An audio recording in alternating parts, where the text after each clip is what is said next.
మహాభారతానికి విఘ్నేశ్వరుడికి ఉన్నటువంటి సంబంధం ఏమిటి? వ్యాసుడు చెప్పినటువంటి ఈ మహాభారతం రాయటానికి ఎన్ని రోజుల సమయం పట్టింది? రోజులు కాదమ్మాయి, మనం ఆ కావ్యంలోనే ఇతిహాస రూపకమైనటువంటి మహాభారతంలోనే ఆది పర్వాన్ని క్షుణ్ణంగా పరిశీలించినట్లయితే 3 సంవత్సరాల కాలం పట్టింది. మహానుభావుడైన ఆ గణపతికి వేదవ్యాసుడు వినిపిస్తూ ఉండగా వ్రాసే సమయం 3 సంవత్సరాల కాలం అని మనం సంస్కృత భారతంలోనే చూడవచ్చు.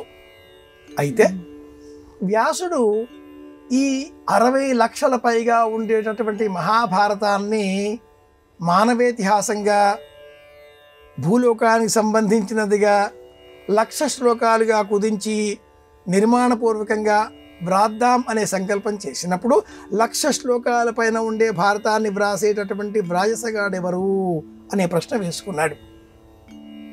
ఈ వ్రాసే విషయం ఒకటి ప్రత్యేకంగా ప్రాచీన శాస్త్ర కథలలో మనం చూడవచ్చు, కావ్యాలలో కూడా కనిపిస్తుంది. పూర్వకాలంలో పండితులకి ఎవరికి కూడా వ్రాయడం వచ్చి ఉండేది కాదు. వారు అనర్గళంగా జ్ఞానులు కనుక వినడం అనడం అనే రెండింటితో ముడిపడి వారి జ్ఞానమంతా ప్రవర్తించేది, విస్తరించేది. వ్రాయసకాడు వేరుగా ఉండేటటువంటి అంశం అది. అద్భుతమైనటువంటి మనుచరిత్ర అందించిన అలసాని పెద్దన నిరుపహతి స్థలంబు రమణీ ప్రియదూతికి తెచ్చి ఇచ్చు కప్పురవిడము ఆత్మకింపైన భోజనం. ఒక కావ్యం రాయాలి అంటే ఏమేం కావాలో వరుసగా జాబితా వేస్తూ తప్పప్పులరసి రాసడి లేఖకుండు ఒకసారి చెబుతాట. తప్పు ఒప్పు తెలిసి అతడే రాసుకుంటూ వెళ్ళాలిట. ఇలా ఇవన్నీ కావాలి అంటూ అలసాని పెద్దన్న గారు కూడా వివరించి ఉన్నారు ఆధునికంగా చూస్తే. ఇక పూర్వకాలానికి వచ్చేసరికి 1,00,000 శ్లోకాలు పైగా ఉండే ఈ మహాభారతాన్ని ఎవరు రాస్తారా అని ఆలోచన చేసి వ్యాసుడు గణపతిని ప్రార్థించగా ఆ గణపతి తన దంతాన్ని పెరికి వ్రాయడానికి సిద్ధపడి, నేను మహావేగంగా రాస్తాను, మీరు అలా చెప్పగానే ఇలా నేను వ్రాస్తూ వెళతాను. నా లేఖిని ఎప్పుడైతే ఆగిపోతుందో అనగా ఆలోగా మీరు ఒక శ్లోకం చెప్పకపోతే నేను నా లేఖిని కింద పెట్టేస్తాను అనేటటువంటి ఒప్పందం చేసుకున్నాడు.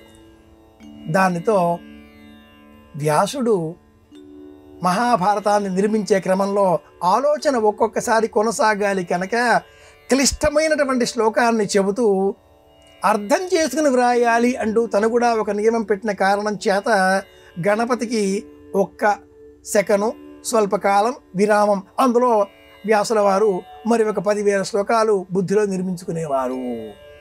వీటికే గ్రంథులు అని పేరు. ఇవి మహాభారతంలో 8,000 ఉన్నాయి అంటూ పరిశోధకులు ఒక ప్రామాణికమైన వాక్యాన్ని మనకు అందించి ఉన్నారు. గణపతికి వ్యాసుడికి ఉన్న అనుబంధం ఇది. వ్యాసుడికి గణపతి వ్రాయసగాడిగా మారాడు కనుకనే 4 లక్షల శ్లోకాల 18 పురాణాలను వ్యాసుల వారు అందించారు. ఇది వాక్యం. నేటి కాలంలో బాలబాలికలు వ్రాసే సమయంలో గణపతయే నమః, గణపతి పూజా మండపం వద్ద వారి గ్రంథాలు, నోటుబుక్లు, పెన్సిళ్ళు, కళాలు ఉంచి గుంజీళ్లు తీసి గణపతి అనుగ్రహంతో చదువు రావాలి, వ్రాత బాగుండాలి అంటూ సంకల్పం చేయాలి. ఈ వ్రాత బాగుంటే ఈ రాత కూడా బాగుంటుంది అంటూ పెద్దలు పిల్లలకు గణపతికి వ్యాసుడికి ఉండే సంబంధాన్ని ఇలా వివరించేవారు. ఇది విషయం.